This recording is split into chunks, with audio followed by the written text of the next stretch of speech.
హల్లెలూయా హల్లెలూయా స్తోత్రం చెప్దాం. హల్లెలూయా హల్లెలూయా. నిజంగా ప్రియులారా, మరి దేవుని యొక్క వాక్యంలో చదివిస్తున్నది ప్రతి స్థలమందు చేయబడు ప్రార్థన ఆయన వింటాడు. దేవుని స్తోత్రం చెప్పండి. హల్లెలూయా. మరి ముఖ్యంగా ఇది గడిచిన దినాల్లో ఈ స్థలంలో ఆరాధనలు జరిగినాయి. హల్లెలూయా. చాలా సంతోషం. అద్భుతం ఏంటంటే ఆ ముందరి డోర్ వెనక్కి డోర్ అప్పటివి. దేవుని స్తోత్రం. ఎన్నేళ్ళు అయింది తెలుసా ఆ డోర్ చేపించి? 2010లో 2009లోనే. దేవుని స్తోత్రం కనుక దేవుడి స్థలాన్ని చాలా దీవించారు. హల్లెలూయా. ఇప్పుడు గుర్తుకొస్తుంది చూస్తే 2009లో చేయించిన డోర్లు ఎంత చక్కగా ముందు ఒకటి చర్చి ఉండేది, ఒకటి వెనక రూమ్ ఒకటి. అది అక్కడ పెట్టినారు, ఇక్కడ పెట్టినారు. దేవుడి మహిమ స్థలాన్ని బట్టి దేవుడు కుటుంబాన్ని దీవించును గాక. హల్లెలూయా.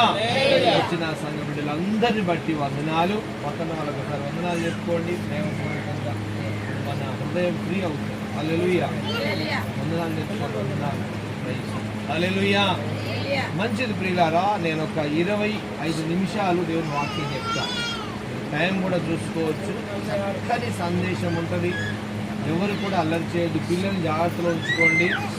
ఎందుకు చెప్తున్నానంటే మనము ఈ భూలోకములో దేవుని మాటలు వినే సమయం చాలా తక్కువ అయిపోయింది. రాను హల్లెలూయా. నిజమంటారా అబద్ధం అంటారా? చాలా తక్కువ అయిపోయింది. రాను రాను రాను దేవుని మాటలు వినడం తక్కువైపోతా ఉంది. కొన్ని పెళ్ళిళ్ళు అయితే లక్షల రూపాయలు ఖర్చు పెడతారు. చివరికి వాకింగ్ చెప్పేటప్పుడు పాస్టర్ గారు టైం లేదు, 5 నిమిషాల్లో మీరు క్లోజ్ చేస్తే ఎమ్మటే తాళి కట్టేస్తే ఎమ్మటే మా వాళ్ళందరూ నుంచి నిలబడ్డారు, వాళ్ళు భోజనం చేయాలని చెప్పి అలౌట్ చేస్తారు. హల్లెలూయా. ఈరోజు సాయంత్రం నేను స్విమ్మింగ్ పూల్, చర్చి పక్కన ఒక స్విమ్మింగ్ పూల్ పెట్టాను. అక్కడ చూస్తుంటే వారు ఒక గంట సేపు నీళ్ళల్లో ఈత కొట్టడానికి పిల్లలు ఎక్కడెక్కడో పిల్లలు వచ్చి ఆనందిస్తూ ఉన్నారు. అది ఎవరు చూసినా అటు వచ్చి లెఫ్ట్ సైడ్ వెళ్ళిపోతా ఉన్నారు. దేవుని వాక్యం దగ్గరకు వచ్చి ఆనందించే వాళ్ళు లేదేంది అబ్బా అనుకున్నారు. దేవుని స్తోత్రం కనుక అంటే వాళ్ళు నీళ్ళలో జలకాలు ఆడడానికి ఆనందిస్తున్నారు. మనం దేవుని వాక్య ధ్యానంలో కానీ ప్రార్థనలో కానీ ఇలా ఉంది ఈ ప్రస్తుత కాలం కనుక చెప్పబడిన సమయంలో చాలా శ్రద్ధగా వింటే దీవించబడతారు. వాక్యం చెప్పే సమయంలో పెడచేవిని పెట్టి ఎటో పెట్టి వింటే వాక్యం అర్థం కాదు. హల్లెలూయా. మార్కు సువార్త 5వ అధ్యాయము 1వ వచనం నుండి 13వ వచనం వరకు మన మధ్యలో ఉన్న స్టిఫెన్ బ్రదర్ అవుతాడు. చక్కగా విందాం. 5వ అధ్యాయము 1వ వచనం నుంచి 13వ వచనం వరకు ఇక్కడ ఒక అంశాన్ని మనం ధ్యానం చేస్తూ ఉన్నాం. ఎంతమంది సంతోషంగా ఉంది దేవుని గురించి లోతుగా తెలుసుకోవాలి. హల్లెలూయా. దానికంటే ముందు నేను అంటే ఆత్మ అనండి అందరూ. అపవిత్రాత్మ, దేవుని ఆత్మ. ఏమన్నా నేను ఫస్ట్ ఆత్మ, మనలో ఒక ఆత్మ ఉంటుంది, తర్వాత అపవిత్రాత్మ, తర్వాత ఇంకోటి ఏముంటది దేవుని ఆత్మ. వీటి గురించి మనం ధ్యానం చేస్తాం. మార్కు సువార్త 5వ అధ్యాయం 1వ వచనం నుంచి 13వ వచనం చదవండి స్పీడ్. వారు సముద్రమునకు అద్దరినున్న గెరాసేనుల దేశమునకు వచ్చిరి. ఆయన దోణి దిగగానే అపవిత్ర ఆత్మ పట్టిన వాడొకడు సమాధులలో నుండి వచ్చి ఆయనకు ఎదురుపడిను. వాడు సమాధులలో వాసము చేసేటి వాడు, సంకెళ్లతోనైనను ఎవడును వాని బంధింపలేకపోయెను. పలుమారు వాని కాళ్లను చేతులకును సంకెళ్ళు వేసి బంధించినను వాడు ఆ చేతి సంకెళ్ళు తెంపి కాలి సంఖ్యలను గుర్తునీయలుగా చేసెను గనుక ఎవడునో వారిని సాధుపరచలేకపోయెను. వాడు ఎల్లప్పుడూ రాత్రి పగళ్ళు సమాధులలోను కొండలలోను కేకలు వేయించు తను తాను రాళ్లతో గాయపరుచుకొనుచు నుండెను. వాడు దూరము నుండి యేసును చూచి పరిగెత్తుకొని వచ్చి ఆయనకు నమస్కారము చేసి, యేసు, సర్వోన్నతుడైన దేవుని కుమారుడా, నాతో నీకేమి, నన్ను బాధపరచుకుమని దేవుని పేరట నీకు ఆనబెట్టుచున్నానని బిగ్గరగా కేకలు వేసెను. ఎందుకనగా ఆయన అపవిత్రాత్మ ఈ మనిషిని విడిచిపోమ్మని వానితో చెప్పెను. మరియు ఆయన నీ పేరమని వానిని అడుగగా వాడు నా పేరు సేన, ఏలయనగా మేము అనేకులమని చెప్పి తమను ఆ దేశంలో నుండి తోలివేయవద్దని ఆయనను మిగిల బతుమాలు కొనెను. అక్కడ కొండ దగ్గర పందుల పెద్ద మంద మేయిచుండెను గనుక ఆ పందులలో ప్రవేశించినట్లు మమ్మను వాటి యొక్కకు పంపుమని ఆ దయ్యములు ఆయనను బతిమాలుకొనెను. యేసు వాటికి సెలవీయగా ఆ అపవిత్రాత్మలు వారిని విడిచి పందులలో ప్రవేశింపగా ఇంచుమించు 2000 సంఖ్య గల ఆ మంద ప్రపాతము నుండి సముద్రపు దారిని వడిగా పరిగెత్తుకొని పోయి సముద్రంలో పడి ఊపిరి తిరగక చచ్చెను. హల్లెలూయా, హల్లెలూయా. ప్రియులారా, ఒక సముద్రపు ప్రాంతం అది. యేసుక్రీస్తు ప్రభువారు దోణి దిగి ఇలా నడుస్తూ ఉండగానే ఒక వ్యక్తి పరిగెత్తుకుంటూ యేసుకు ఎదురొచ్చినాడు. హల్లెలూయా. యేసుకు ఎదురొస్తారు. అందరూ దేనికి వస్తారు? యేసుకి ఎదురొస్తారు. దేనికి వస్తారు? ఆయన మీద ప్రేమతో వస్తారు. కానీ ఇతనిలో యేసుక్రీస్తు మీద ప్రేమ లేదు. దేవుని స్తోత్రం కలుగాక. ఎందుకు అనంటే అతనిలో యేసు ప్రభు యొక్క ఆత్మ, లేకపోతే యేసు ప్రభు యొక్క శక్తి, యేసు ప్రభు యొక్క ఆలోచనలు ఏమీ లేవు. అన్ని దెయ్యపు ఆలోచనలు ఉన్నాయి. దేవుని స్తోత్రం కలుగాక. అతను ఏమంటున్నాడు? సర్వోన్నతుడవైన దేవుని కుమారుడా, నాతో నీకేమి, నన్ను బాధ పెట్టకు, ఇబ్బంది పెట్టకని కేకలు వేస్తా ఉన్నాడు. ఒక్కడే.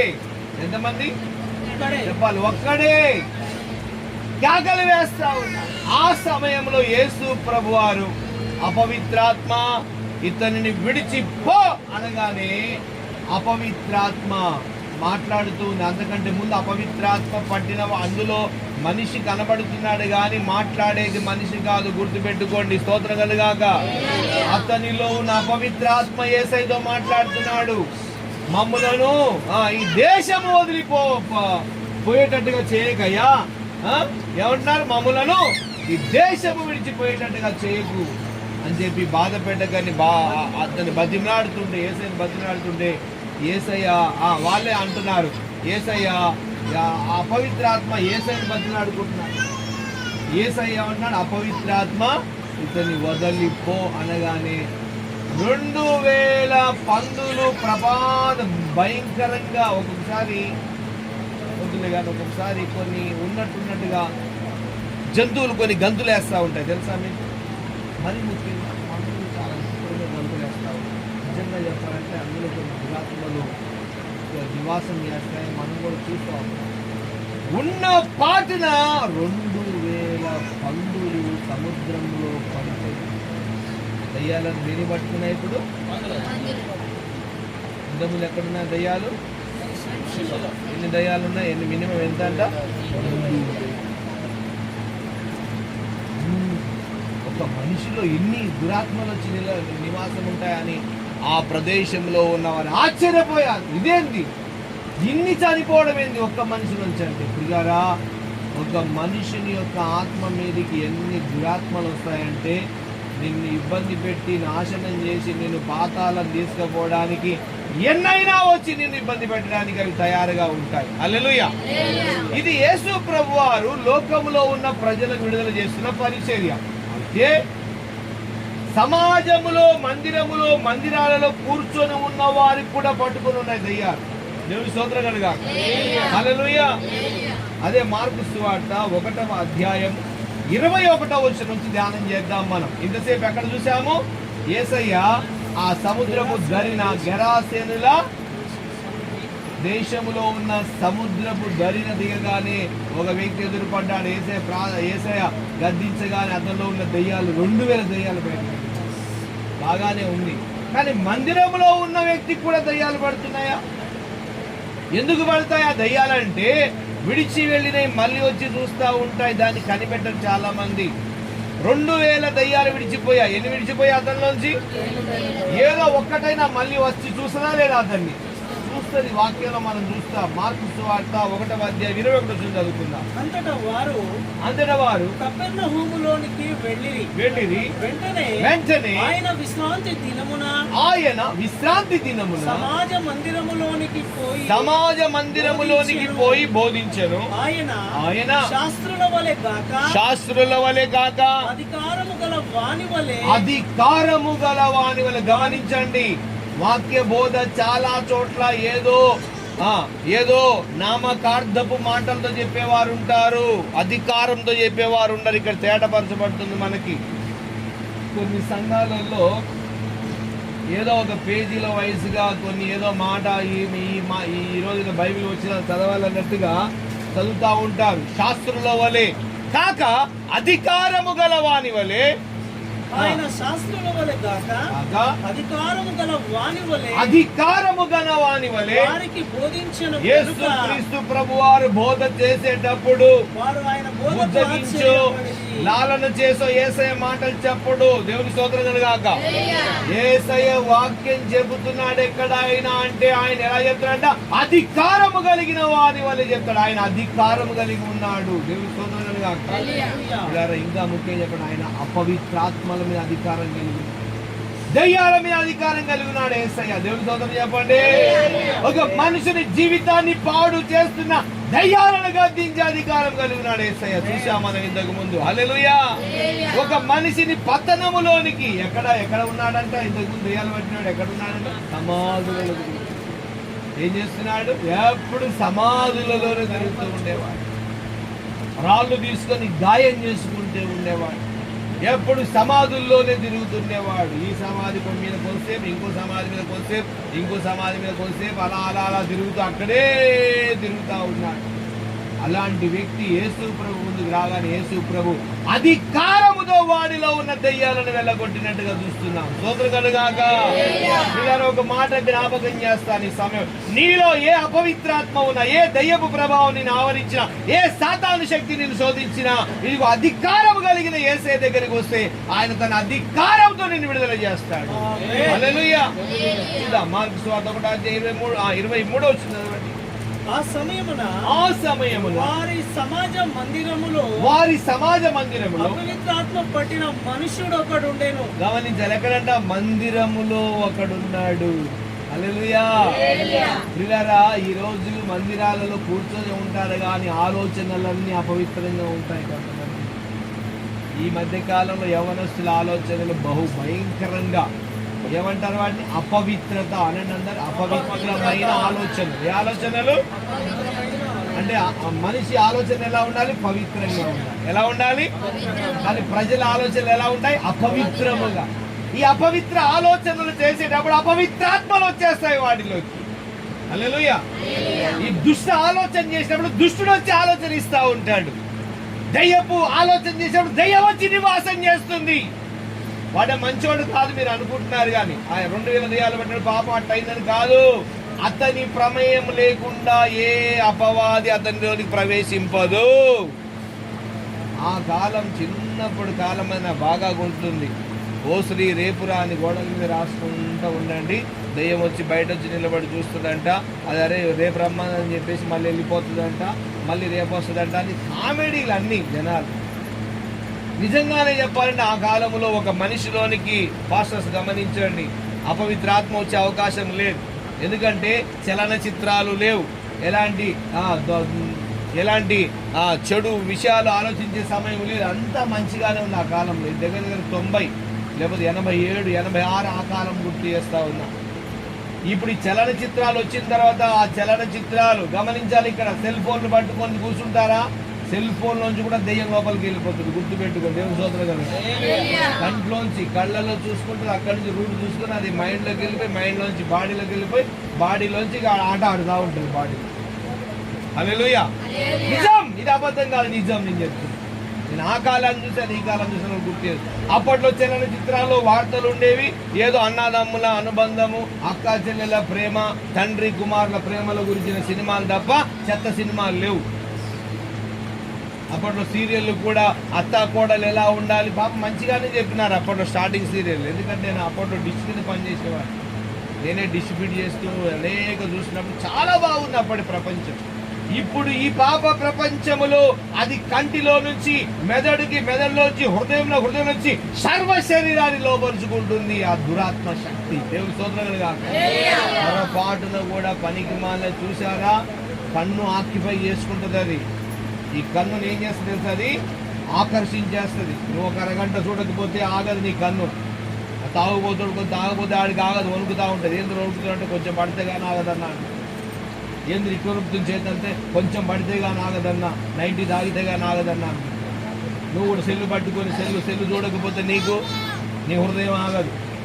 సెల్లులో ఉన్న దెయ్యం సినిమాలన్నీ చూడకపోతే నీ హృదయం ఆగదు, అది ఆపదు నిన్ను. ఒకసారి చూసావా మళ్ళీ అడుగుతుంది. కరెక్ట్గా నువ్వు ఏ టైంలో చూస్తావో 24 గంటల తర్వాత వచ్చి అది గుర్తు చేస్తుంది. నిన్ను చూసావు 8 గంటలకు గీయాలని మర్చిపోయాను, తీవా సెల్లు 8 గంటలు అయింది, టైం అయింది, నువ్వేందుకు కూర్చున్నావు, నిన్ను చూసినావు కదా ఇప్పుడు తే అని సెల్లు సైతాన్ని శోధిస్తుంది. యేసయ్యనే అన్నాడు ఈ మాట, ఎవరు? అపవిత్రాత్మలు ఉంటాయి, హల్లెలూయా, దయ్యాలున్నాయి, హల్లెలూయా, దురాత్మలున్నాయి, హల్లెలూయా, నేను ఇబ్బంది పెడతాయి, పతనం చేస్తాయి, శోధిస్తాయి. సమాధులలో తిప్పుతుంది ఒక మనిషిని తీసుకుపోయి దయ్యం. సమాధులలో తిరుగుతున్నాడు. ఎక్కడుండాలి? ఇళ్ళ మధ్యలో ఉండాలి, పెళ్ళంతో ఉండాలి, పిల్లలతో ఉండాలి, పని చేసుకోవాలి, కష్టపడాలి, 4 డబ్బులు సంపాదించాలి, అభివృద్ధి గురించి ఆలోచించుకోవాలి. కానీ ఆవిడ సమాధుల్లో తిరుగుతా ఉన్నాడు. అతడిని యేసు ప్రభు విడిపించేశాడు. దేవుని స్తోత్రం చెప్పండి, హల్లెలూయా. ఎవడు నశించిపోడు, యేసయ్యకి ఇష్టం లేదు, హల్లెలూయా. నశించిన దాన్ని వెదకి రక్షించడానికి యేసయ్య వచ్చాడు. ఈ మార్కు సువార్త 1వ అధ్యాయం 23వ వచనంలో మనం చూస్తా ఉన్నాము. ఇతను ఎక్కడున్నాడంట? సమాజ మందిరములో ఉన్నాడు. ఒకడు అపవిత్రాత్మ పట్టినవాడు. ఈ రోజుల్లో క్రైస్తవ సంఘాలలో కూర్చొని ఉన్నాం, భక్తి చేస్తున్నాం అనుకుంటారు, కానీ ఆలోచనలు ఎలా ఉన్నాయి? అప్పుడు యేసయ్య ఏం చేశాడు? అతన్ని ఏమన్నాడు? యేసయ్య చూద్దాం 23 వచ్చి మళ్ళీ. ఆ సమయమున వారి సమాజ మందిరములో మందిరములో కూర్చున్నాడికి అపవిత్రాత్మ పెట్టబట్టిందంటే అతడి ఆలోచనలు అపవిత్రంగా ఉంటాయి, హల్లెలూయా. అతడి ఆలోచనలు అపవిత్రంగా లేకపోతే అపవిత్రాత్మ ఆ దరిదాపులో కూడా రా, హల్లెలూయా. నీ ఆలోచనలంతా పవిత్రంగా ఉంచుకోవాలి. రాత్రి ప్రభువు యేసు గుర్తు చేస్తా ఉన్నాడు, హల్లెలూయా. నీ తలంపులు, నీ శరీర కోరికలు, ఇంతకు ముందు 2000 దయ్యాలు వదిలిపోయినాయి కదా, అందులో ఎన్ని దయ్యాలు ఉండొచ్చు? తాగుడు దయ్యం ఉండొచ్చు, తిరుగుబోతు దయ్యం ఉండొచ్చు, అబద్ధం మాట దయ్యం, మోసం చేసే దయ్యం, అన్నీ ఉన్నాయి. కానీ ఏదో ఒకటి మళ్ళీ వచ్చి చూసిపోతుందంట. బాగున్నాడా సారు, రూట్ మళ్ళీ ఏమన్నా క్లియర్గా ఉందా అని హృదయంలో చూసిపోతాడు. దాన్ని మనం తర్వాత చూద్దాం, కానీ ఇప్పుడు చూద్దాం. యేసయ్య ఏం చేస్తున్నాడు? ఆయన్ని వాడు నజరేయుడవగు యేసు ఆ మందిరంలో కూర్చున్నవాడు మొత్తుకుంటా ఉన్నాడు. యేసు ప్రభు మందిరంలో నిలబడి, ఆ సమాజ మందిరంలో నిలబడి వాక్యం బోధించడానికి వెళితే అక్కడ గుంపులోంచి ఒకడు లేచినాడు. ఏమన్నాడు? వాడు నజరేయుడైన యేసు, మాతో నీకేమి, మాతో ఏం పని? మమ్ము నశింపజేయుటకు వచ్చితివా? నీవెవడవో? చూడండి, యేసు ప్రభు భక్తులే, యేసు ప్రభు గురించి తెలిసిన వ్యక్తి. దయ్యం ఉంది అతనిలో, కానీ అతను ఎక్కడ కూర్చున్నాడు? సమాజ మందిరంలో కూర్చున్నాడు. బా, దెయ్యాలు పట్టిన వాళ్ళు కూడా ఎక్కడొచ్చి కూర్చుంటా ఉంటారు? మందిరాలలో కూర్చొని చక్కగా ఆలోచిస్తూ ఉంటారు. అప్పుడప్పుడు మనసులో కూడా గద్దిస్తూ ఉంటారు, తెలుసా? ఓ బలి చెప్పిన పాస్టర్, మాకు తెలీదా స్తోత్రం అంటుంటారు. దెయ్యం స్తోత్రం అంటారు. దెయ్యం ఏం చేస్తుంది? దెయ్యం స్తోత్రం అంటది, ఒకసారి ఆత్రం అంటది, ఒకసారి ఏదైనా అంటే అది అన్ని తెలుసు. నీవెవడవో? నాకు తెలియను. దేవుని పరిశుద్ధుడవని. హల్లెలూయా, హల్లెలూయా. దేవుని మీద ప్రేమ ఉన్న వ్యక్తి, దేవుని ఆత్మ కలిగి ఉంటే దేవుని మాటలు విని దేవుని దగ్గర ప్రార్థన చేసుకొని శ్రద్ధగా ఉంటాడు. కానీ దేవుడు యేసు ప్రభు వారేమో అధికారంతో మాటలు చెప్తా ఉంటే అక్కడ కూర్చున్న వాడు అపవిత్రాత్మ చేత పీడింపబడు. ఎందుకు మాట చెప్తున్నానంటే, మనమందరం ఆయా ఆయా ఆయా స్థలాల నుంచి దేవుని సన్నిధికి వచ్చినాం. ఆయన కూర్చోలేదు, ఇక్కడ కూర్చోలేదు. అయితే మనలను విడిచిపోయిన దయ్యాలు, హల్లెలూయా, ఏమన్నారు? మిమ్ములను విడిచిపోయిన దయ్యాలు అల్లే. క్రైస్తవ సమాజానికి పట్టిన దయ్యాలు, విడిచిపోయిన దయ్యాలే మళ్ళీ వచ్చి చూసే ప్రమాదం ఉంది. హల్లెలూయా. యేసు ప్రభువారు ఈ సమాజ మందిరంలో కూర్చున్న వ్యక్తిని కూడా విడుదల చేసినాడు. దేవుని స్తోత్రం కలుగాక. ఆయన విడుదల చేస్తానే ఉంటాడు. చప్పట్లు కొట్టండి. ఏ దయ్యమైనా విడుదల చేస్తాడు ఆయన. స్తోత్రం కలుగాక. అది ఏ దురాత్మైన విడుదల చేస్తాడు. చప్పట్లు కొట్టాలా? నమ్మవల్లి చప్పట్లు కొట్టు. హల్లెలూయా. లూకా సువార్త. ఎందుకు ఇట్లా జరుగుతాయి అపవిత్రాత్మలు? ఎందుకు? యేసు ప్రభు చెప్పిన మాటలే, యేసు ప్రభు చెప్పిన మాటలే ఇవి. లూకా సువార్త 11వ అధ్యాయం అనుకుంటా, ఒకసారి చూడండి. లూకాసు సువార్త 11వ అధ్యాయం 24వ వచనం నుంచి 26వ వచనం చదువుకుందాం. అపవిత్రాత్మ అపవిత్రాత్మ మనిషిని వదిలిపోయిన తరువాత. ఒక్క నిమిషం ఆగుదాం. వీళ్ళు ఈ నిమిషంలో విన్నారా, ఈ నిమిషంలో ఇంటికాడికి వెళ్ళి వచ్చినారా తెలుస్తుంది. హల్లెలూయా. కొన్నిసార్లు ఒకటే నిమిషంలో ఇంటికి వెళ్ళొచ్చు, ఒకటే నిమిషం బజార్కి వెళ్ళొచ్చు, ఒకటే నిమిషంలో ఇంట్లో ఉన్న కూర గిన్నెల కాడికి కూడా పోయేస్తారు. మనిషి అంత ఫాస్ట్గా ఏఐ టెక్నాలజీ కంటే ఫాస్ట్గా మనిషి యొక్క మేధాశక్తి పనిచేస్తుంది. ఏమని చదివినాడు ఇప్పుడు వాక్యము? ఏమని చదివినాడు చెప్పండి, వినాలి చెప్పండి. అపవిత్రాత్మ ఒక మనుషుని వదిలిపోయిన తర్వాత ఏంటి వదిలిపోతుందంట? సేన అనే దయ్యాలు పట్టిన వాళ్ళు ఎన్ని దయ్యాలు పోయినాయి? 2000. అపవిత్రాత్మ ఒక మనుషుని అంటే మనం బాప్తిస్మానికి సిద్ధపడి వచ్చినప్పుడు మనలో ఉన్న అపవిత్రాత్మ యేసయ్య తన అధికారంతో గద్దిస్తాడు. సోదరు చెప్పండి, అది పోతది కానీ అక్కడక్కడ తిరుగుతా ఉంటుంది. అది ఒకరోజు దానికి గుర్తొస్తుందంట, ఏంది నేను ఇటు తిరుగుతా ఉన్నా. అప్పుడప్పుడు అనుకుంటా ఉంటుంది రోడ్ల మీద తిరిగేటప్పుడు, మరి ఏంటి ఇంటికి పోకుండా ఇటు తిరుగుతా ఉన్నా, అవును నాకు ఆశ్చర్యం అనిపించింది అనుకుంటా ఉంటారు. ఈ దయ్యము కూడా మనలను, దేవుని బిడ్డలను విడిచిపోయిన దయ్యాలు ఏం చేస్తాయంటే సంచారం చేస్తూ ఉంటాయంట. అవి చూసి ఏం చేస్తా, నేను వదిలి వచ్చిన చదువు అక్కడి నుంచి, నేను వదిలి ఒక మనిషిని వదిలిపోయిన తరువాత అది విశ్రాంతి వెదకుచు, అది రెస్ట్ చూస్తూ ఉంటుంది, తిరుగుచుండును, దానికి ఎక్కడ ప్లేస్ దొరకదంట. హల్లెలూయా. అంటే మన ప్లేస్ మన ప్లేస్ అంత మంచి ప్లేస్ దానికి ఎక్కడ దొరకదంట. మనం దాంతో గడిపే సమయము, దాంతో చేసే పాపపు పనులు, ఇంతకుముందు పాపపు క్రియలు, ఆ పాపపు ఆలోచనలు, ఎప్పుడు క్రియలు చేయకపోయిన కొంతమంది ఆలోచనలతో పాపం చేస్తున్నారు. గుర్తుపెట్టుకోండి బాగా. హల్లెలూయా. శరీరంతో చేసే పాపం తక్కువైతే ఆలోచనలతో పాపం చేస్తా ఉన్నారు. దురాలోచనలు అంటారు దాన్ని. దురభిప్రాయము అని కూడా వ్రాయబడి ఉంది. దురాలోచనలు, దురభిప్రాయము, దుర్బుద్ధి, దుష్ట ఆలోచనలు అని వ్రాయబడి ఉంది. మూర్ఖ ఆలోచనలు, దుర్మార్గ ఆలోచనలు, దుష్ట సాంగత్యం, ఎప్పుడు దుష్టుల మధ్యలో వెళ్ళి కూర్చొని వాళ్ళతో స్నేహం. నువ్వు యేసయ్యతో స్నేహం చేయాలి. దేవుని స్తోత్రం కలుగాక. హల్లెలూయా. అది మొత్తం తిరుగుతా ఉందంట. గమనించాలి. ఇంతకుముందు ఎక్కడ ఉంది? మనిషిలో ఉంది. ఇంకా ఇంతకుముందు ఎక్కడ ఉంది? మనిషిలో ఉంది. అది మన యేసయ్య ఏం చేశాడు? తనలోంచి గద్దించినప్పుడు అది అక్కడక్కడంతా తిరుగుతా ఉంటే ఎక్కడ దానికి ప్లేస్ నచ్చదు, ఎక్కడ దొరకదు దానికి. అది విశ్రాంతి లేనందున, దొరకనందున నేను విడిచి వచ్చిన నా ఇంటికి తిరిగి వెళుతున్నానుకొని. అమ్మా విన్నారా? నేను విడిచి వచ్చిన ఇల్లు ఉంది కదా. ఇల్లు అంటే ఇలాంటి ఇల్లు కాదు. ఇల్లు అంటే ఏ ఇల్లు గురించి ఆలోచిస్తున్నది?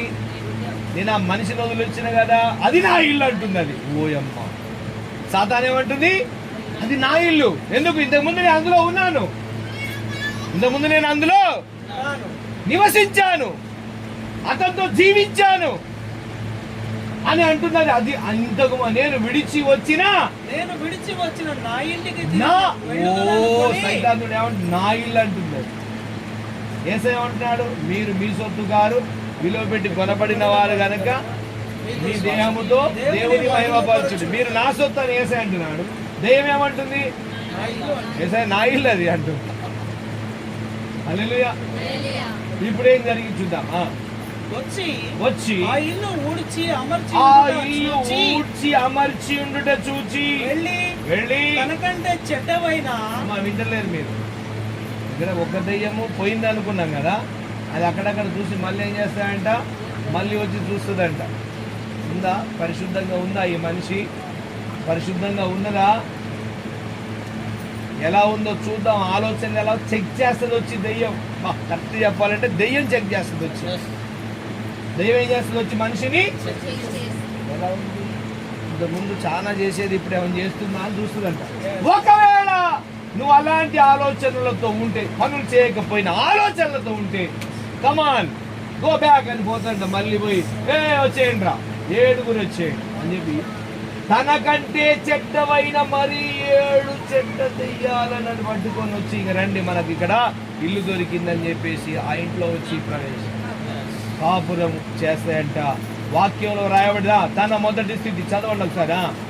వచ్చి ఆ ఇల్లు ఊడ్చి అమర్చి ఇల్లుట చూచి చూచి వెళ్ళి తనకంటే చెడ్డమైన మరి 7 అపవిత్ర ఆత్మలను పెంట పెట్టుకొని ఆ. వచ్చును వచ్చును. అవి అందులో ప్రవేశించి ప్రవేశించి అక్కడనే కాపురముండును. ఇక కాపురం చేస్తే ఇంక పోవు. హల్లెలూయా. వాక్యం రాయబడిన తర్వాత అందుచేత ఆ మనుషుని కడపటి స్థితి అమ్మా విన్నారా? ఆ మనుషుని కడపటి స్థితి అంటే ఇంతకు ముందు ఉన్న స్థితి, మొదటి దానికంటే అప్పటి స్థితి, కడపటి స్థితి అంటే అప్పుడు ఉన్న స్థితి. అప్పుడు ఇక తర్వాత తన జీవితం పాడైపోయే పరిస్థితి మొదటి దానికంటే ఏమైతుందంట మరీ చెడ్డగా. జీవితాలు ఎందుకు కట్టబడతలేవు చెప్పండి? దురాలోచనలు ఎక్కువ, దెయ్యపు ఆలోచన చేసుకున్నాడు మనిషి. దేవుని స్తోత్రం కలుగును. ఈ సమాధులలో తిరిగినోడు ఏంది? సమాధులలో తిరిగిన తర్వాత 2000 దెయ్యాలు విడిచిపోయిన తర్వాత ఆ మనిషి యేసయ్య పాదాల దగ్గర కూర్చుండో చూసి ఆశ్చర్యపోయారు జనాలు. దేవుని స్తోత్రం కలుగును. వాస్తవానికి దేవుని ఆత్మ నివసించాల్సిన మనలో దెయ్యపు ఆత్మను, దురాత్మను ఆహ్వానిస్తే ఎంత ప్రమాదం అంటే అవి త్వరగా పోవు. మరి ఏం చేయాలంటే కన్నీటి ప్రార్థన. హల్లెలూయా. గర్వం వచ్చిందా సర్వం నాశనం అయిపోతుంది. హల్లెలూయా. గర్వం వస్తే సర్వం నాశనమునకు ముందు గర్వము నడుచును అని దేవుని వాక్యం. అది ఏం చెయ్యాలి ఈ దురాత్మల నుంచి, బాధ నుంచి అంటే ఇక నువ్వు ఎక్కడికి తిరగాల్సిన అవసరం లేదు. ప్రతి రాత్రి యేసయ్య పాదాల కాడ కూర్చొని ఆయన అధికారముతో నువ్వు నీలో ఉన్న ప్రతి బలహీనతను తొలగించమని అడగాలి. దేవుని ప్రభువా నా ఆలోచనలు పరిశుద్ధపరచయ్యా, నీ కృప దయచేయి నాయనా అని నువ్వేం చేయాలి? యేసయ్యని అడగాలి. నీ అధికారం నాకు ఏదో ఆశామాసిక బతుకు హల్లెలూయా స్తోత్రం. బ్రదర్ పోయేసి అక్కడ పోయిన బ్రదర్, ఇక్కడ పోయిన బ్రదర్, నేను కూడా తిరిగి వస్తున్నాను సాగర్ మాత కాడికి. మునగలు పోయించిన, అక్కడ పోయించిన, ఇక్కడ పోయించిన, అన్ని జాతరలకు తిరిగి వచ్చేసిన. బాగుంది బ్రదర్. దురాత్మలు పోవాలి నీలో నుంచి అంటే దేవుని దగ్గర నువ్వు మోకరించి అయ్యా నీ అధికారంతో నన్ను పవిత్రపరచయ్యా అనాలి. దేవుని సోదరుగా హల్లెలూయా. పేతురు మొదటి పత్రికలో కొన్ని వచనాలు చూస్తున్నాం. మరి మనము క్రైస్తవులమైనందుకు ఏమైనా బాధపడాలా? ఇదిగో ఇది మనకు ఒక ఫైటింగ్. దేవుని సోదరులు కాక ఏంటిది? ఇది మనకు ఒక ఫైటింగ్. ప్రభు నేర్పుతున్న ఫైటింగ్. దేవుడు మనకు తోడుకుంటాడండి. స్తోత్రం చెప్పండి. నువ్వు యుద్ధం చేసేటప్పుడు దేవుడు తోడుకుంటాడు. నీ కొడుకు సంతోషంగా మాట్లాడుతున్న నువ్వు సంతోషిస్తావు కదా, అలాగే నువ్వు దెయ్యముతో ఫైట్ చేసేటప్పుడు దేవుడు సంతోషిస్తాడు. దెయ్యంతో ఫైట్ చేయాలి. ఫైట్ చేయండి, పోరాడండి. ఇంకా ఇంకొక వాక్యం ఉంటుంది, ఏమంటది? తుదకు ప్రభు యొక్క మహాశక్తిని బట్టి బలవంతులై ఉంటుంది. ఎఫెసీ పత్రిక ఉంటుంది. మీరేం చేయాలి? అపవాదిని ఎదిరించాలి అంటే. అపవాదిని ఎదిరించకుండా కూర్చుంటే మనం పండుకుంటాం, అది కూడా మన పక్కనే పడుకుంటాం. పక్కనే అంత దూరంలోనే ఉంటుంది. లేచినమ్మంటే ఏమైనా డ్యూటీ వేస్తున్నా వీడని చూస్తుంది. లేచిన తర్వాత ఏదో చేస్తున్నా, సైలెంట్గా ఉండవా, ఏం అధికారం అడుగుతావు అని సైలెంట్గా ఉంచుతాం. సైలెంట్గా తిన్నావా, అయిపోయిందా, పని తిని పడుకో, ఏం ప్రార్థన చేస్తావు అంటే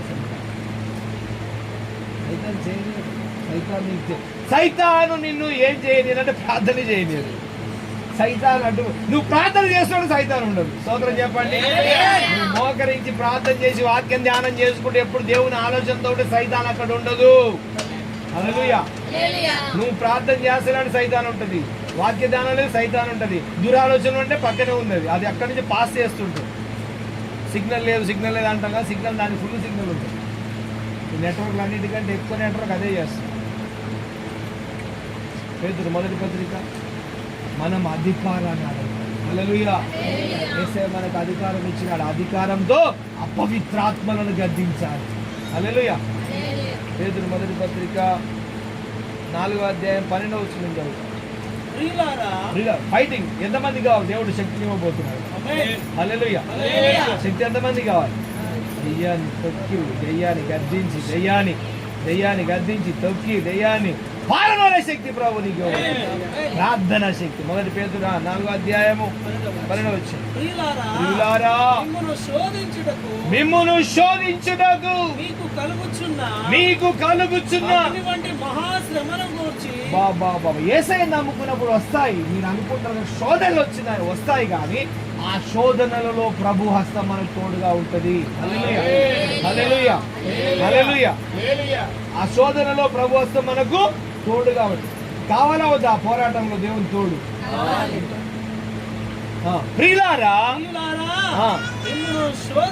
మిమ్మును శోధించుట మీకు కలుగుచున్న అగ్ని వంటి పరీక్షలంట. ఏ పరీక్షలంట?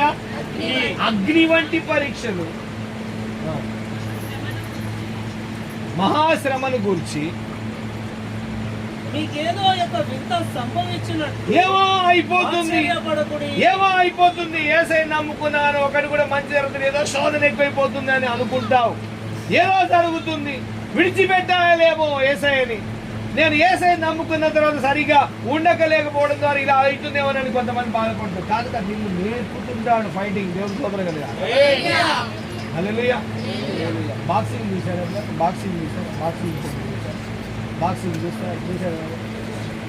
బాక్సింగ్ బౌండరీలో ఇద్దరు ఫైట్ చేయడానికి దిగుతారు, ఇద్దరు ఒకరినొకరు కొట్టుకోవడానికి దిగుతారు. అంటే అదొక ఆట. అథ్లెటిక్స్ అదొక ఆట. క్రికెట్ ఎలాగో, వాలీబాల్ ఎలాగో అదొక ఆట, అదొక పోటీ. కబడ్డీ లాంటి పోటీ. అందులో ఎదుటివాడికి వీడికి ఇద్దరికి ఆ ఎంపైర్ ఎప్పుడైతే స్టార్ట్ అంటాడో ఆ సెకండ్ నుంచి ఒకరిని ఒక్కడు చూసుకొని కొట్టుకోవడం మొదలు పెడతారు. ఒక్క సెకండ్ అయినా అవతల పంచిచ్చేస్తాడు. ఒక్క సెకండ్ అటు ఇటు చూసి ఇట్లా అన్నంటే వాడు కిందనో పైనంగానో కొట్టి వీడి కింద పడేది. హల్లెలూయా. ఆ సెకండ్ లో అతను ఉండాల్సిన మెలకువ ఉండకపోతే అవుట్ అవుతాడు. ఏమవుతాడు? అవుట్ అవుతాడు, ఓడిపోతాడు.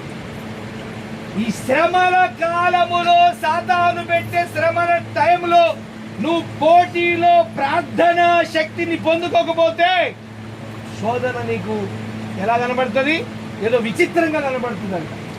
చూద్దాం మరోసారి. ప్రియులారా, మిమ్మల్ని శోధించుటకు మీకు కలుగుచున్న అగ్ని వంటి మహాశ్రమను గురించి. అగ్ని వంటి మహాశ్రమ వస్తుంది, కానీ తర్వాత ఆశీర్వాదం. తప్పలు కొట్టండి.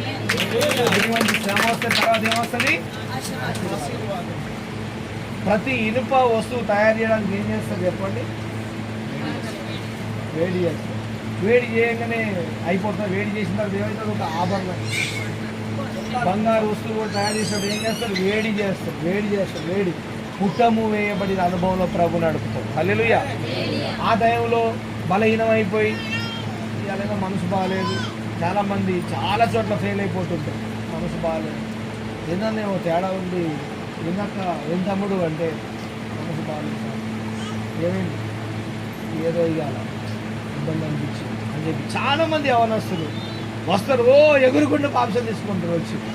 తర్వాత ఏమైందంటే ఏమన్నా పక్కన ఏమైంది అంటే వాడి తెలియదు. వాడికి ఒక దెయ్యం వచ్చి శోధించడం వాడు గ్రహించాడు అంతే. హల్లెలూయా. ఇలా దెయ్యాన్ని ఏం చేయాలి? తను దెయ్యాన్ని దేవుని శక్తితో బంధించాలి. హల్లెలూయా. ఆ యేసయ్య అధికారంతో బంధించేది పక్క పెడతాడు. 2000 దెయ్యాలంటే మనలో 2000 ఉన్నాయి లేవు, కానీ కొన్నేళ్ళు ఉంటాయి. మనం విడిచిపోయిన దెయ్యం యొక్క స్వభావాలు, ఆ దురాత్మ యొక్క అపవిత్రాత్మల శక్తి ఉంటుంది. ఏదో ఒకటి శోధిస్తుంటుంది, వస్తుంది, కొన్ని టైంలో శోధిస్తుంటుంది. వాక్యం సెలవుస్తుంది, ప్రియులారా మిమ్మును శోధించుటకు మీకు కలుగుచున్న అగ్ని వంటి మహాశ్రమలను గూర్చి భయపడకండి. చెప్పులు కొట్టండి. శ్రమ వచ్చినప్పుడు భయపడకండి. ఏం చేయాలి ఆ టైంలో? ప్రార్థన చేయాలి. ఏం చేయాలి ఆ టైంలో? యేసయ్యని పిలవాలి. రానాయన నువ్వు కూడా నా శ్రమలలో ఈ శక్తిని ప్రభు, ఈ శ్రమను గెలిచే శక్తిని అనాలి. హల్లెలూయా. చదువుతారా? క్రీస్తు మహిమ బయలుపరచబడినప్పుడు మీరు మహానందముతో సంతోషించు నిమిత్తము క్రీస్తు శ్రమలలో మీరు పాలివారై ఉన్నంతగా సంతోషించుడి. హల్లెలూయా. మహాశ్రమల తర్వాత ఏముంటుందంట? మహా ఆనందం. ఏముంటుందంట చెప్పండి? మహాశ్రమల తర్వాత ఏముంటది? ఏది కావాలి ఇప్పుడు మనకి? మహా ఆనందం కావాలంటే దేని ఓడాలి? దేని గెలవాలి? మహాశ్రమలను దాటాలి. దేవుని యొక్క హస్తంతో దాటాలి. మహాశ్రమలు వచ్చినప్పుడు, అగ్ని వంటి పరీక్షలు వచ్చినప్పుడు నెత్తి పట్టుకొని కూర్చోవద్దు. యేసయ్య చేయి పట్టుకోవాలి. దేవుని ప్రభు నీ కెపాసిటీ, నీ కృప నాకి నా శక్తిని అనాల. హల్లెలూయా. ఈ మందిర స్థలంలో నేను ఉన్నప్పుడు కూడా కొన్ని శ్రమలు వచ్చినాయి. తట్టుకొని ప్రార్థన చేసి నేను పాస్టర్ అద్భుతాలు జరిగి దేవుని స్తోత్రం తప్పించేశాడు ప్రభు ఆ శ్రమలో నుంచి. ఇక్కడ ఉన్నప్పుడు నా ఆలోచన ఏముండేదంటే, ఎందుకు ఈ సాక్షి చెప్తున్నాను, ప్రభువా ఈ మల్లెపల్లి అనేక మంది రక్షింపబడాలి ఇదే ప్రార్థన. అప్పుడు స్తోత్రం కలిగారు. దేవుని కృపను బట్టి నాలాంటి పాస్టర్ చేసిన ప్రార్థన, చాలామంది చేసిన ప్రార్థనలు బట్టి మల్లెపల్లిలో 2010 కంటే 2026 16 ఏళ్లలో కొన్ని వందల మంది రక్షింపబడ్డారు. స్తోత్రం కలిగారు. కొన్ని వందల మంది యేసయ్య రక్తంలో కడగబడ్డారు. తర్వాత వచ్చింది క్రీస్తు శ్రమలలో పాలివారమైనట్టు ఫీల్ కావాలంట. ఒక విషయం గుర్తు చేస్తున్నాను, యేసు ప్రభు వారు నీ కొరకు శ్రమ పొందాడు. హల్లెలూయా. దేనికంటే నీ పాపం క్షమించడానికి. ఎక్కడ మెసేజ్ చెప్పినా జీసస్ యొక్క ఆయన క్రూసిఫైడ్ అనేది చెప్పాలంట. యేసు ప్రభు వారి గురించి చెప్తేనే ఆ మెసేజ్ కందా. దేవుని సోదరుడు యెహోవా గురించి చెప్పి, ఆత్మ గురించి చెప్పిన మధ్యలో యేసయ్య గురించి చెప్పాలంట. హల్లెలూయా. యేసు ప్రభు వారు నీ కొరకు ఏం పొందారు? శ్రమ పొందాడు. ఎందుకు? నీ పాపం క్షమించాలంటే ఆయన రక్తం కార్చాల్సి వచ్చింది, పరిశుద్ధ రక్తం. నీ శాపం తొలగించి ఆయన శాపగ్రాహిగా మారాడు. నీ దోషములకు ఆయన దూషింపబడ్డాడు. నీ దోషముల నిమిత్తం ఆయన దెబ్బలు తిన్నాడు. హల్లెలూయా. నీ పాపము, నీ మరణము కొరకు ఆయన మరణమైపోయాడు. ఎంత ప్రేమ చూడండి. హల్లెలూయా. ఆ శ్రమల కంటే ఎక్కువ ఏమైనా వస్తున్నాయా మనకు? శ్రమలు రాకపోవచ్చు నన్ను అడిగి. ఎందుకంటే ఆత్మ అంత సహాయం చేస్తున్నాడు ఈ కడవరి కాలములో. ఆయనకి ఇష్టలైన బిడ్డలకు ప్రభు ఎప్పుడు సహాయంగా ఉంటాడు. హల్లెలూయా. క్రీస్తు శ్రమలలో పాలివారై, క్రీస్తు శ్రమలలో మీరు పాలివారై ఉన్నంతగా ప్రతి శ్రమలో యేసయ్యను గుర్తు చేసుకోవాలి. ఎంత లావుది శ్రమ. హల్లెలూయా. ఎంత లావుది నా ఈ శ్రమ. యేసయ్య నా కొరకు పడిన శ్రమలో ఇదొక శ్రమేనా? హల్లెలూయా. ఇదొక బాధేనా? ఇదొక కష్టమేనా అని నీవు ఎప్పుడు ఏం చేయాలి? యేసయ్య శ్రమను గుర్తు చేసుకోవాలి. క్రీస్తు శ్రమలో క్రీస్తు శ్రమలలో మీరు పాలివారైనంతగా. హల్లెలూయా. ఏం చేయాలి శ్రమలో? హల్లెలూయా. కానీ ఈరోజు సాతాను యొక్క శ్రమలో పాలు పొందుకుంటున్నారు. అర్థం కాదు చాలా మంది. క్రీస్తు శ్రమలలో పాలు పొందిన, ఆనందము పొందాల్సిన అనేకులు క్రీస్తు యేసు ప్రభు రక్షకుడిగా అంగీకరించిన తర్వాత క్రీస్తు శ్రమలలో పాలు పొందేది పక్కకు పెట్టి సాతాను పొందిన శ్రమలలో వెళ్ళి పాలు పొందుతా ఉన్నారు. పోయి మందు పట్టుకుంటారు, ఏదేదో చెడు పనులు చేసేస్తూ ఉంటారు. సాతాను శ్రమలు అవే కదా. సాతాను శ్రమలు ఏం చేస్తుంటారు? పాలు పంచుకుంటారు. మనం ఏం చేయాలా? క్రీస్తు శ్రమలలో పాలు పొందుకోవాలి. చదవండి. క్రీస్తు నామము నిమిత్తము ఎవరైనా మీ ఇళ్ళ మధ్యలో యేసు ప్రభుని ఎందుకు నమ్ముకున్నావని నిన్ను నిందిస్తే నువ్వు సంతోషించు. క్రీస్తు నామము నిమిత్తము మీరు నింద పాలైన మహిమా స్వరూపి అయిన ఆత్మ అనగా దేవుని ఆత్మ మీ మీద నిలుచుచున్నాడు గనుక. చప్పలు కొట్టండి. నువ్వు శ్రమలో ఉన్నప్పుడు ఎవరు ఉండకపోవచ్చు కానీ దేవుని ఆత్మ నీ మీద వచ్చి నిలుస్తాడంట. దేవుని స్తోత్రం కలగాక. నిలిచి ఆ శ్రమలో నీకు జయం ఇవ్వడానికి ఆయన సిద్ధంగా ఉంటాడు. అయితే ఆ ఆత్మ యొక్క నడిపింపు నువ్వు కనిపెట్టాలి. హల్లెలూయా. ఆ యేసు ప్రభు యొక్క నడిపింపు కనిపెట్టి ప్రార్థనతో నువ్వు ఆ యొక్క శ్రమను దాటాలి. హల్లెలూయా. ప్రార్థన లేనిది శ్రమను దాటలేవు. తర్వాత చదువుదా వాటి. మీలో ఎవడను నరహంతకుడుగా గాని దొంగగా గాని. హల్లెలూయా. హల్లెలూయా. ఎలా దాటాలి? యేసు ప్రభు యొక్క ఆత్మ నా మీద ఎప్పుడు గమనించుకుంటూ ఉండాలి. దేవా నీ కృప నాకు తోడుగుంచు, ఇగో శ్రమ వచ్చింది, నీ కాపుదల, నీ కనికరం, నీ హస్తం నాకు తోడుగుంచయ్యా అనాలి. ఈ మాట అనకుండా కష్టం ముందు నువ్వు నిలబడితే నెత్తి నొప్పి రావచ్చు, చిరాకు రావచ్చు, మళ్ళీ సాతాను వచ్చి నిన్ను శోధించవచ్చు. స్తోత్రం కలుగాలి. హల్లెలూయా. గమనించాలి, యేసు ప్రభు వచ్చినప్పుడు నీకు ఏమి ఇవ్వడానికి వచ్చినాడు? ఆయన జయం ఇవ్వడానికి. మళ్ళా ఎందుకు భయపడుతున్నావు? మీరు మరలా భయపడకు, దాస్యపు ఆత్మను పొందలేదు, ఇదిగో దత్త పుత్రాత్మను పొంది ఉన్నా. దేవుని ఆత్మ వచ్చి ఏం చేస్తున్నా? మన మీద నిలుచుతాడు. హల్లెలూయా. మహిమా స్వరూపియగు క్రీస్తు నామము నిమిత్తము మీరు నింద పాలైన ఎడల. అరే అప్పులున్నా నేను శోధిస్తున్నారా ప్రజలు? ఏమి నమ్ముకున్నా యేసు ప్రభుని, ఎప్పుడు అప్పులు అన్నప్పుడు సంతోషించు, దేవుని స్తోత్రం కనుక. ఏంది ఇన్నేళ్ల నుంచి ఏందా? అవును, క్రీస్తు నిమిత్తము, నామం నిమిత్తము ఆ నింద నీకు రావాలి. అందులో దేవుని హస్తం నీకు తోడు ఉంటది. ఆయన ఆత్మ నీ తల మీద ఉంటది, నేను దాటించేస్తాడు దేవుడు. దేవుని స్తోత్రం కనుక. మహాశ్రమలలో నుంచి నిన్ను మహా ఆనందంలోనికి దాటిస్తాడు. హల్లెలూయా, హల్లెలూయా.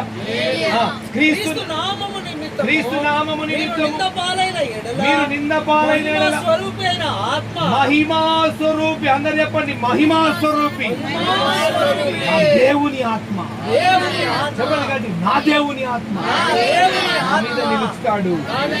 అందరు చెప్పండి, నా మీద నిలుస్తాడు. నేను శ్రమలలో ఉన్నప్పుడు, శోధనలో ఉన్నప్పుడు, బాధలో ఉన్నప్పుడు, బంధకాలలో ఉన్నప్పుడు, ఇబ్బందులలో ఉన్నప్పుడు, అప్పులలో ఇరికినప్పుడు, అనారోగ్య పాలైనప్పుడు దేవుని ఆత్మ, మహిమా స్వరూపి దేవుని ఆత్మ నా మీద నిలుచుతాడు. నన్ను శ్రమలోంచి దాటిస్తాడు, మహాశ్రమలోంచి దాటించి మహా ఆనందాన్ని ఇస్తాడు. హల్లెలూయా, హల్లెలూయా. చూద్దామా, మహిమా స్వరూపి అనగా దేవుని ఆత్మ. ఏ ఆత్మ వచ్చేస్తుందంట? ఏ ఆత్మ వస్తుందంట? దేవుని ఆత్మనండి. ఇంకా ఏమన్నా? నా దేవుని ఆత్మ. హల్లెలూయా. చెప్పండి, నా దేవుని ఆత్మ, నా దేవుని ఆత్మ నా మీద నిలిచి మహాశ్రమలలో నుంచి దాటించి మహా ఆనందం ఇస్తాడు. హల్లెలూయా. ఏ బాధకు భయపడను, ఏ శోధనకు భయపడను. హల్లెలూయా. ఇంతకు ముందు ఏ ఆత్మ వాలింది వాడి మీద? దురాత్మ. ఏ ఆత్మ? ఎందుకు వాలింది? దెయ్యపు ఆలోచన. ఎందుకు వాళ్తుంది చెప్పాను, గుర్తుపెట్టుకోండి. నీ ఆలోచనలు పవిత్రంగా ఉంటే దేవుని ఆత్మ, నీ ఆలోచనలు అపవిత్రంగా ఉంటే అపవిత్రాత్మ. నీదే ఇష్టం. దేవుని స్తోత్రం.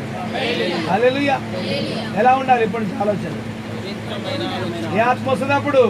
దేవుని ఆత్మ, మహిమా స్వరూపి దేవుని ఆత్మ. దేవుడి మాటలు దీవించింది. మోకరించుదామా, ప్రార్థన చేసుకుందాం. మోకరించుదాం. అందరు నిలుమోకాలయ్యా. దేవుని ఆత్మ వచ్చి మన మీద నిలబడి మన శ్రమలోంచి దాటించి మహా ఆనందాన్ని ఇస్తానని చెప్తావు. మోకరించాలి, అందరు మోకరించాలి, అందరు మోకరించాలి. ప్రార్థన చేసుకుందాం, అందరు మోకరించాలి. హల్లెలూయా, హల్లెలూయా, హల్లెలూయా, హల్లెలూయా, హల్లెలూయా. కొద్ది నిమిషాలు. హల్లెలూయా, హల్లెలూయా. ప్రార్థన